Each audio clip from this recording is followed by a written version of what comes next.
Assalamualaikum warahmatullahi wabarakatuh. Perkenalkan, nama saya Wafika Sisa. Di sini saya akan menjelaskan sedikit tentang materi yang saya pahami mengenai pembelajaran sistem informasi akuntansi.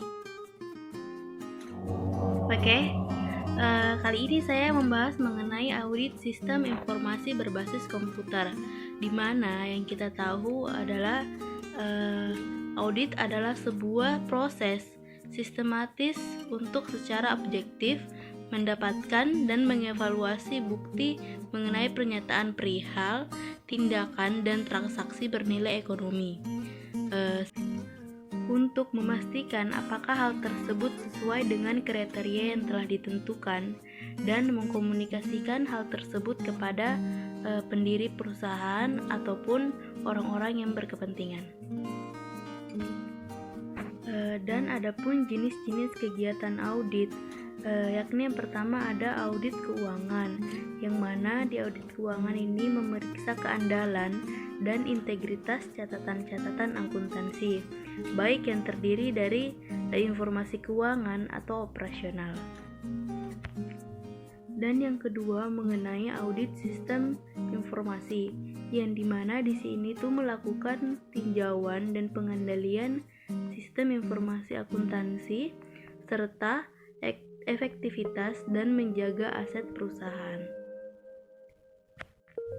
Dan yang ketiga di sini mengenai audit operasional atau manajemen, yang dimana di sini itu berkaitan dengan penggunaan secara ekonomis dan efisien sumber daya serta pencapaian sasaran dan tujuan yang telah ditetapkan oleh sebuah perusahaan atau orang-orang yang berkepentingan.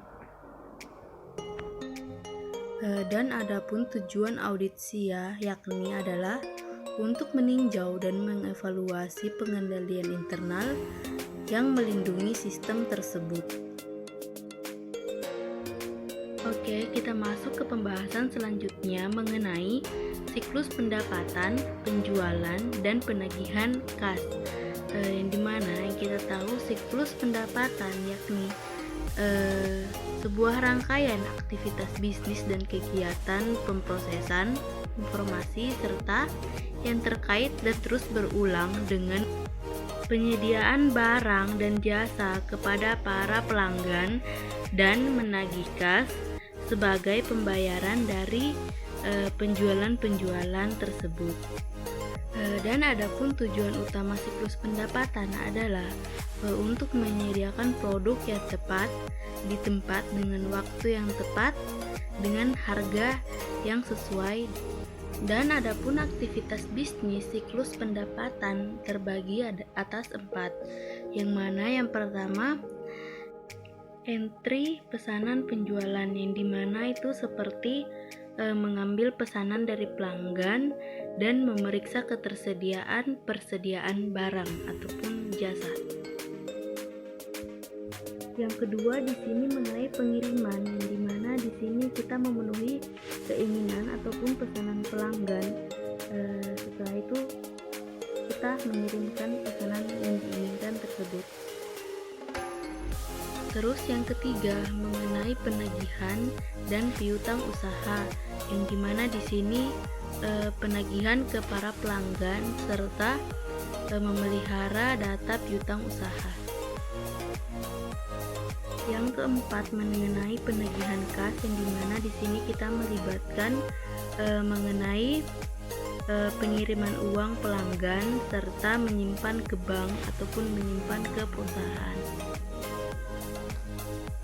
SIA ataupun sistem informasi akuntansi didesain untuk mengumpulkan, memproses, dan menyimpan data kegiatan bisnis agar manajemen dapat informasi untuk mendukung pengambilan sebuah keputusan.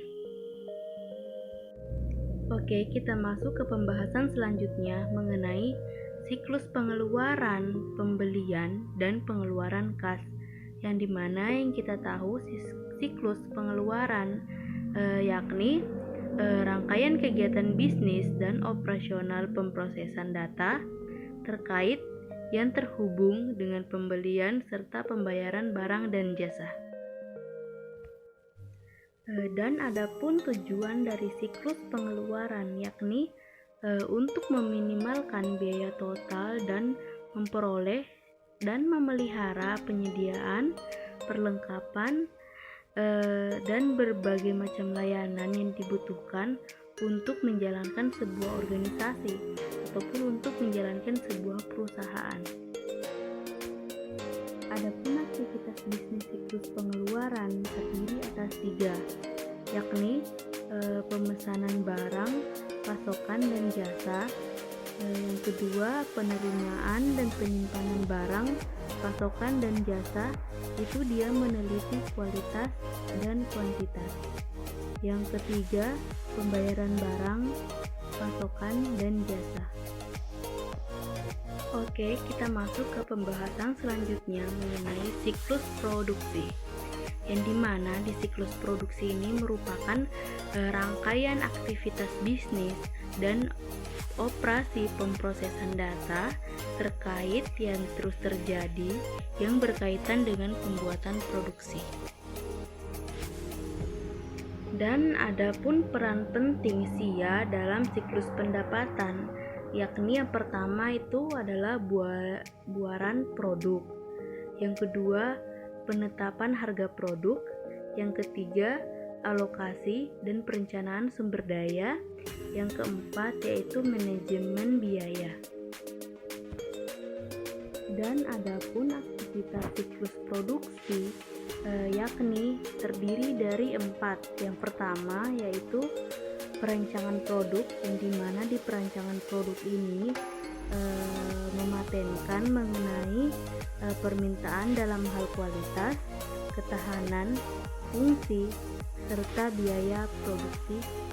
Yang kedua, perancangan dan penjadwalan. Di sini yang dimaksud mengembangkan rancangan produksi yang cukup efisien. Yang ketiga, mengenai operasi produksi.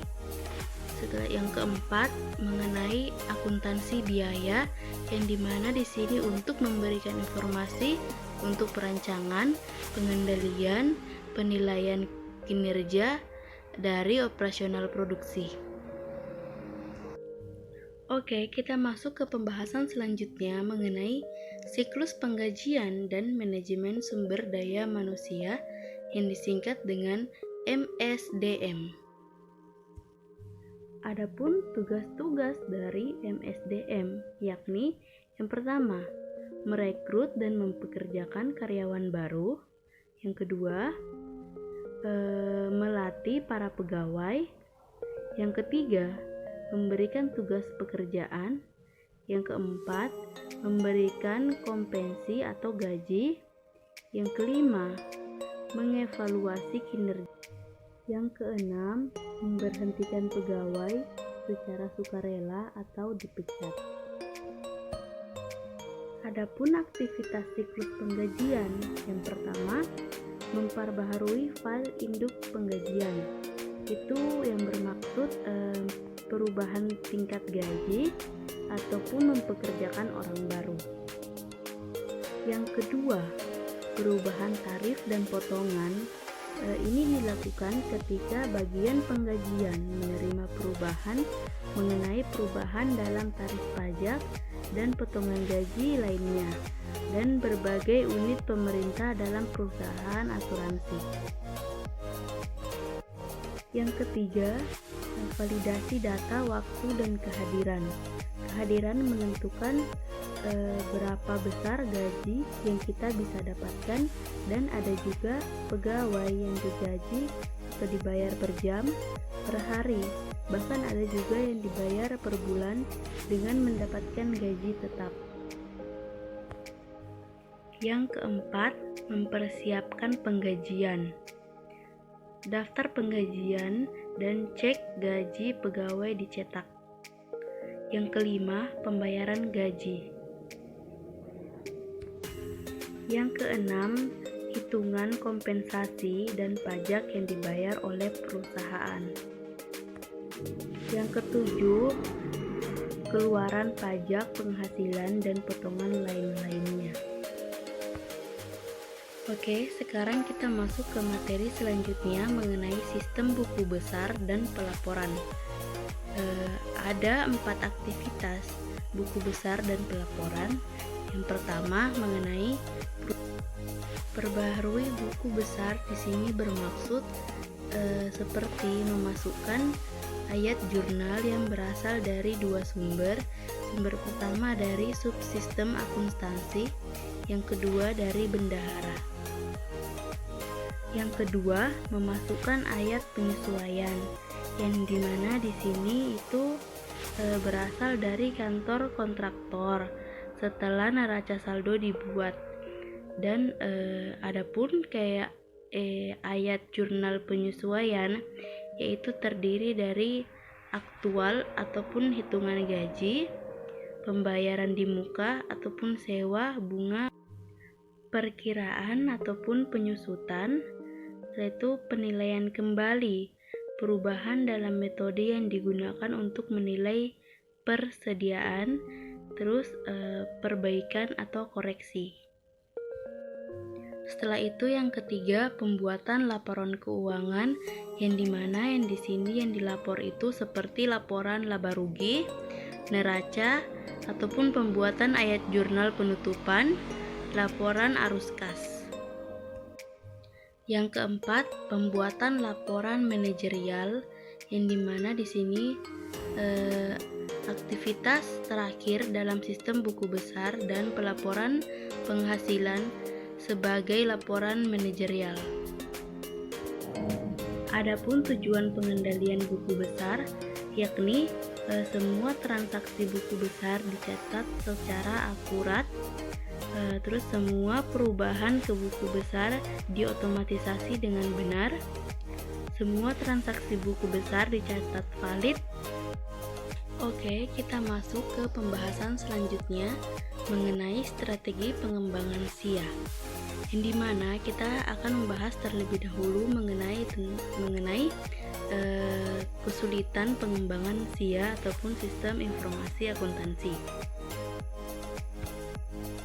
Yang pertama, permintaan atas sumber daya pengembangan begitu banyak. Yang kedua, SIA yang baru didesain tidak selalu dapat memenuhi kebutuhan para pemakainya. Yang ketiga, proses pengembangan dapat memakan waktu yang begitu lama. Yang keempat, para pemakai tidak dapat menspesifikasikan kebutuhan mereka dengan tepat. Yang kelima, perubahan atas SIA seringkali sulit untuk dibuat setelah persyaratan telah ditetapkan menjadi spesifikasi. Adapun pembelian software, di mana di sini terdiri atas 2. Yang pertama yaitu CAN software ataupun software massal. Di sini dibuat oleh perusahaan pengembangan software dan dijual di pasar terbuka untuk berbagai lapisan pemakai yang memiliki persyaratan yang hampir sama.